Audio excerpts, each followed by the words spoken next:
skeptic argument, the blood stains are too neat. Do you think the blood stains you're looking at right now are too neat? That's type AB positive blood with bilirubin, passed over a dozen tests, acceptable evidence in any court of law. Bilirubin would be found in the blood of someone who was, for example, beat to death with a baseball bat, was suffered severe trauma, blows to the body, scourged, crucified. That is what is present in the blood on the shroud and on the headcloth in Spain. There is reference to the headcloth in the Gospel of John, and it's written like this: "And the napkin that was about his head, not lying with the linen cloth, but wrapped together in a place by itself." During the course of this presentation, I'm showing you both the positive and the negative image of the Shroud of Turin with the headcloth applied. I'm doing this so you can see it from both angles. And as you're seeing right now, I'm switching now to the negative side. That's the negative image of the shroud. And again, I'm doing this only so that you can see it from both angles, not just using special effects to dazzle you. But I want you to be able to see this up close and personal, and most importantly, so you can see it with precision, accuracy.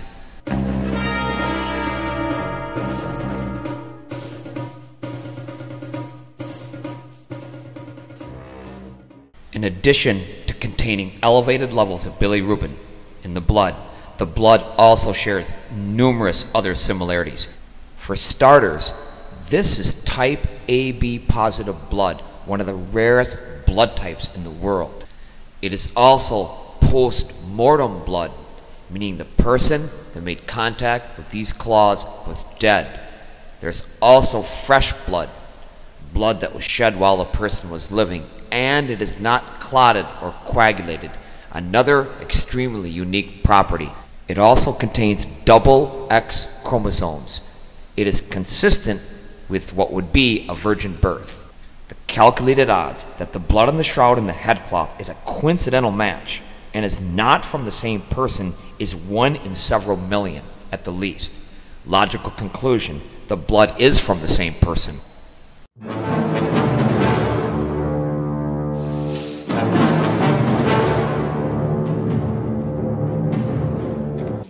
Bear in mind also that in cases of violent death, the blood will not clot or coagulate. This is another point made by the skeptics, that the blood would have clotted or coagulated, not in cases of violent death. That is a forensic fact. This also gives us insight into the cause of death, which would be suffocation caused by the accumulation of fluid in the thorax owing to the inability of blood to coagulate. Also, bear in mind that the blood on the headcloth and the Shroud of Turin, the table napkin and the tablecloth, is both post-mortem blood and blood from while a person was still living. And when a person was crucified, not in all cases, but in most cases, would die of asphyxiation. That means that the lungs fill with fluid, and that person will cough up that fluid on the headcloth in Spain, in the area where the nose and mouth of that person is pulmonary edema fluid. It is not randomly put onto the cloth. It is exactly where it would be in perfect forensic agreement. If someone would have died of asphyxiation, that is exactly where it would be. That is where it is, because it's genuine. The nose in the man on the shroud measures 8 centimeters.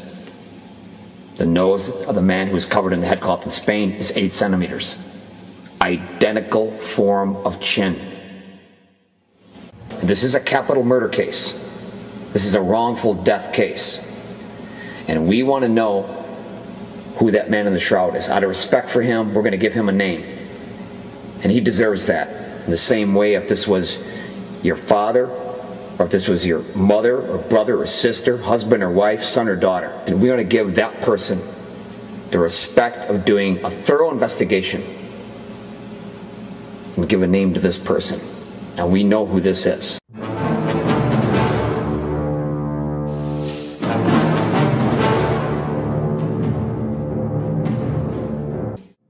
This comes from the book of Psalms.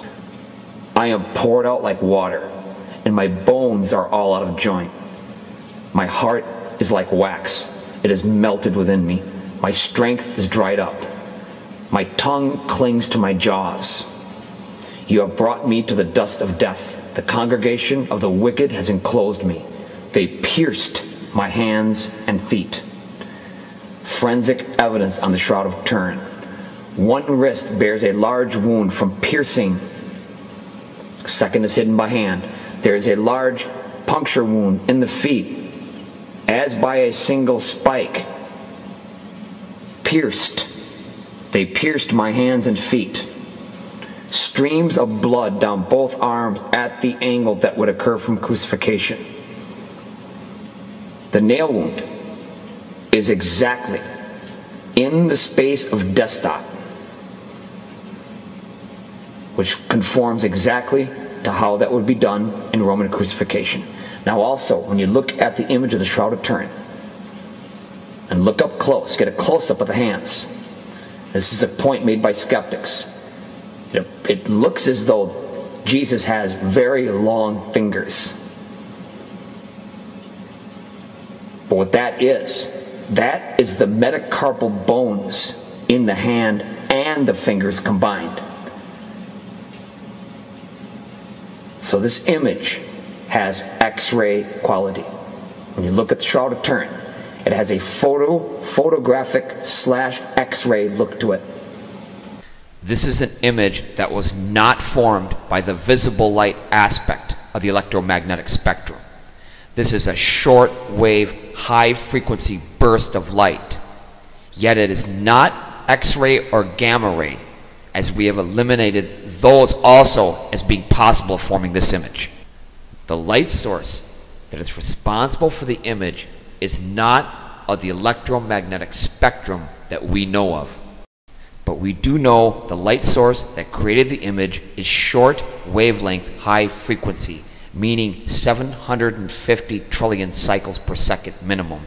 Immediately get out of your head camera obscura. That is the visible light aspect of the electromagnetic spectrum.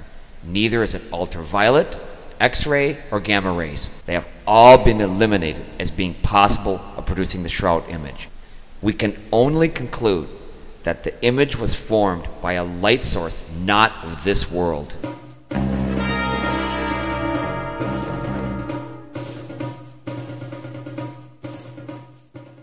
And bear in mind, also, on the Shroud of Turin, the blood stains are underneath the image, which are two separate events.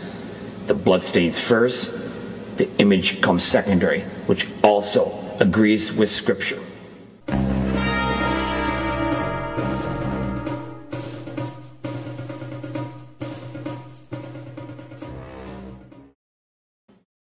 Bear this in mind, blood evidence on the Shroud of Turin in a court of law, acceptable.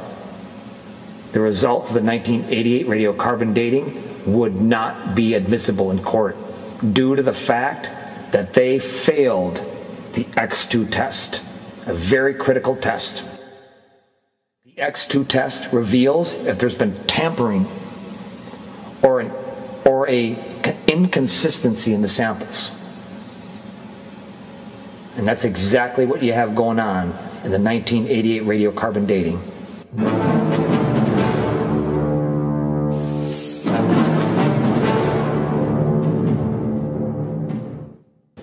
So make no mistake about it. The man in the shroud was assassinated, was executed, was brutally murdered. It was premeditated. To protect monetary wealth and position, a great deal of wealth and position. A huge lesson we can all learn from this case. Something to remember. Never underestimate what a person or group of people will do to protect their monetary wealth and position, or to increase that wealth and that position.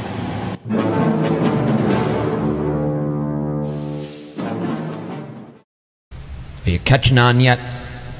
Can you see how easy it is to play the skeptic game? All you got to do is plant seeds of doubt.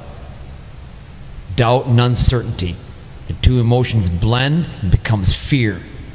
It's like a mathematical equation. Doubt plus uncertainty equals fear. And the wolf sitting at the top of the hill knows how to play that game well, because it keeps you predictable. You rule by fear. Makes for a good tax base. And ultimately become like a human mushroom, a mushroom employee, fed bullshit and kept in the dark. This is your chance to come into the light. This is the only image in the world that contains precision, 3D information, terrain map-like information, precision math accurate to the millimeter. It is also the only image in the world that has color reversal, as in a photo negative, mirror horizontal effect, and 3D information. We can debunk any imitation, forgery of the Shroud in less than 60 seconds under a VP8 analyzer. If you are not aware of the fact that a nuclear bomb was detonated over Hiroshima, and you came across this image, which is one of the victims, whose shadow image was reflected on the wall, and at the moment of the nuclear detonation, that flash of white light caused the shadow image to remain on the wall. If you were not aware of this fact, you would probably think this was a man-made work / painting. But it is not. And like the Shroud of Turin, these images from Hiroshima were also formed by a short-wave burst of light oscillating at extremely high frequency, more of a result of light than of heat. This gives us some insight into the Shroud of Turin. That's a real person whose image was burned / embedded into that cloth as a result of a flash of bright light / radiation, of which we know is more of a result of light than heat. But it gives us some insight into how this is actually possible. And we can clearly see by looking at this man, whose reflection, shadow was cast upon the wall.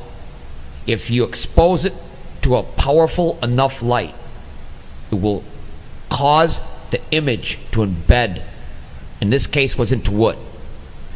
And in the case of Jesus of Nazareth, his image is reflected into the linen. And when his reflected image was exposed to the shortwave burst of light, it caused his image to remain in the linen. And the man whose image we see in Hiroshima was formed in a very similar manner. So we know scientifically that this is possible. So we want to break out of that stone knife and bearskin thinking of paint or pigment, camera obscura, or imprint. The image was not formed in that way. If we didn't know that this image was formed by a shortwave burst of light, there would be skeptics saying that's not a real person. Look at the ladder's not straight. His head is too small. His arms would be up in the air. He's too tall. The shadow color is too dark. A real shadow isn't that color, so that can't be a real person. You could hire a scientist and have him find a microscopic trace of black ochre on that wall, and then have him declare to the world that this was a hoax and a painting. Can you see how the BS is played? Do you see what they're doing with the Shroud of Turin? You could do the same thing with this image here of the man from Hiroshima and just rip it apart. You could come up with a letter from a dead witness saying it was painted on that wall for a tourist attraction. It doesn't seem possible that that could be formed by a shortwave burst of light and radiation, but yet it is. And the image that we see on the Shroud of Turin is a genuine person and is just as real.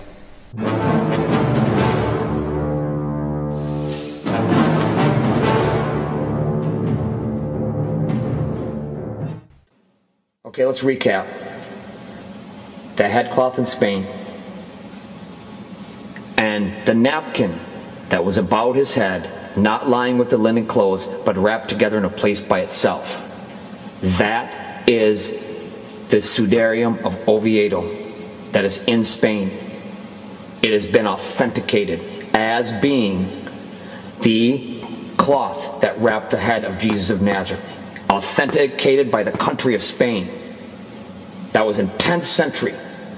And we know that that cloth is an identical match, is the same cloth that wrapped the head and the person in the Shroud of Turin. And the reason that John uses the word napkin is because it literally is a napkin. It is a table napkin. And the Shroud of Turin is what? A tablecloth. Scientific and medical studies prove this was the same covering for the same man whose image is on the shroud. Patterns have been extensively mapped to enable researchers to compare markings and measurements with the Shroud of Turin. Measurements, calculations, digitalized photos, and other forensic evidence indicate the headcloth covered the same head on the Turin shroud. Type AB positive blood with bilirubin on the Shroud of Turin, on the headcloth in Spain. Same pollen, same blood.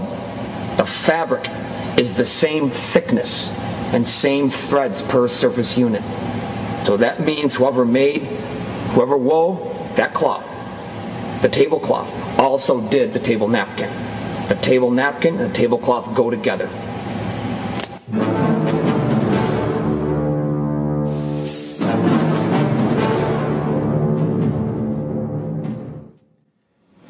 There is historical reference to the headcloth in Spain in 570 AD, 5th century, that was kept in a cave near the St. Mark Monastery.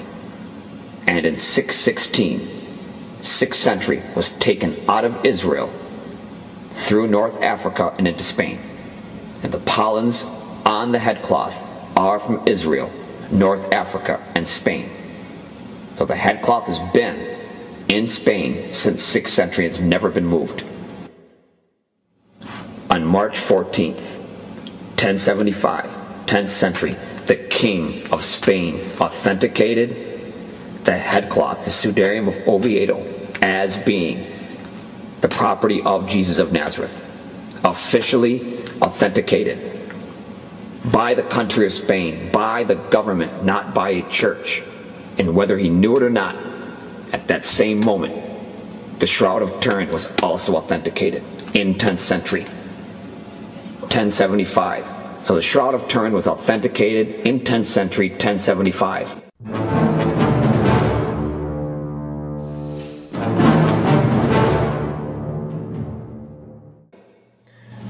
Scientists found 70 points of correlation on the front of the head of the cloth, the Sudarium of Oviedo, 70 points of correlation on the front and 50 points of correlation on the back. That is an identical match to the head area of the Shroud of Turin. 120 points that match. Also found on the headcloth was pulmonary edema fluid. 6 parts pulmonary edema fluid, and again what? Type AB positive blood. Same blood that's on the shroud. The shroud and the headcloth both have post-mortem blood and fresh blood, elevated levels of bilirubin, an absence of clotted blood, blood that follows gravity in forensic agreement with a person who was scourged and crucified. Also contains double X chromosomes, which is consistent with what would be a virgin birth. In addition to the blood similarities, there are also pollens that only bloom at the time of the Passover on both the headcloth and shroud. You can make a logical conclusion. This person died during the Passover. There are also mineral deposits found on the back of the shroud consistent with what you would find in a tomb in Israel. You can make a logical conclusion. The person wrapped in the shroud was in a tomb in Israel. I'm going to quote a final forensic fact. There is no evidence of decomposition on the Shroud of Turin. Meaning what? Meaning the person that was wrapped in that shroud was there for a very short time. No evidence of decomposition. If there would have been a dead body in that shroud for any significant time, it would have been on the cloth. It would have been in the forensic evidence. It is not there. The calculated odds that The man in the shroud is not that this is someone else other than Jesus of Nazareth, this 1 in 282 billion, if not into the trillions. Only logical conclusion. The man in the shroud is Jesus. We rest our case.